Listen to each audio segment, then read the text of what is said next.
Hi, it's Victoria again. Today we're going to be talking about the difference between fear and love. Now, I thought I knew what love was and what fear was, and then I came to discover that I actually had them quite muddled and confused. I thought love was something I had to go out and earn outside of myself, and that I needed to prove myself worthy of, which of course is in line with proving yourself worthy of money as well. So the difference between fear and love. Fear is actually the opposite of love. Now, most of us have this belief, at least I know I did, that hate is the opposite of love. And I was looking at that purely from an emotional perspective. When we look at love as an energy and fear as an energy and see how they work together as opposites, then we get a real understanding of how these two energies play out in our lives and how we can work with them to create the life we really want. So how can you tell the difference between fear-based energies and love-based energies, or fear-based beliefs and love-based truths? It's really quite simple once you learn how to really step out of yourself and look at what you're feeling and really understand how these energies work in your life.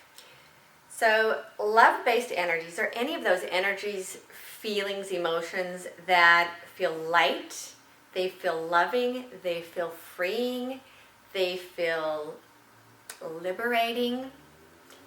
And fear-based energies and fear-based beliefs are restrictive, they're heavy, and they're oppressive.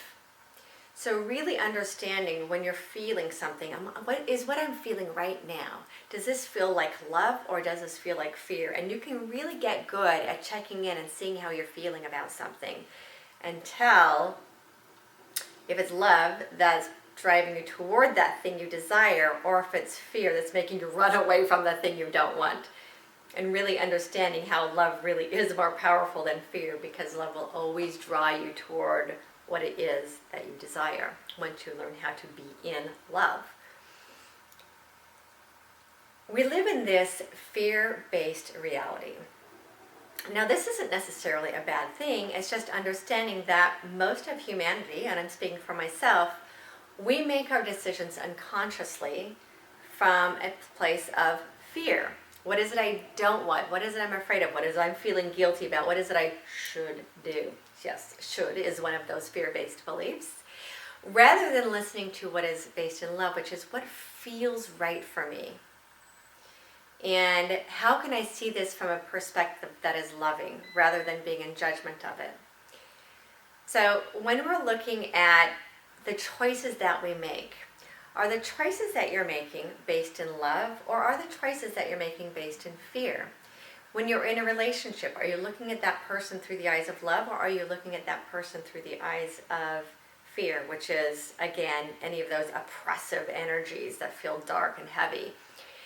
The real key to falling in love with life is learning how to see the circumstances and the perceptions and the choices you make in your life through the eyes of love. And once you learn how to see things through love, you start to fall in love with life. In fact, you start to fall in love with yourself.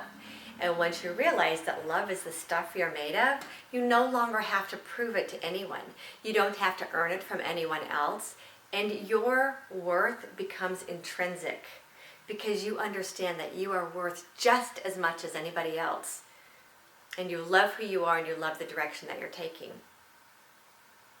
Why is it? How is it possible that you're worth just as much as anyone else? Because simply the fact that you were born a human being makes you just as worthy and worth just as much and just as valuable as anyone else who has ever been born. The only thing that blocks you from seeing yourself as valuable as anyone else is your own perception that is based in fear. When you learn to really love all of life and love who you really are, you can really see your true worth and your true value and understand that life was meant to be fun, it was meant to be fulfilling, and that you are meant to have everything that your heart desires simply because you were born. Now tomorrow we're going to be talking about the difference between masculine and feminine. And no, I'm not talking about the difference between boys and girls. I figured that out when I was really young, and I'm sure you did too. So tomorrow tune in and we'll talk about masculine and feminine and how you can use those two energies to create the reality that you desire.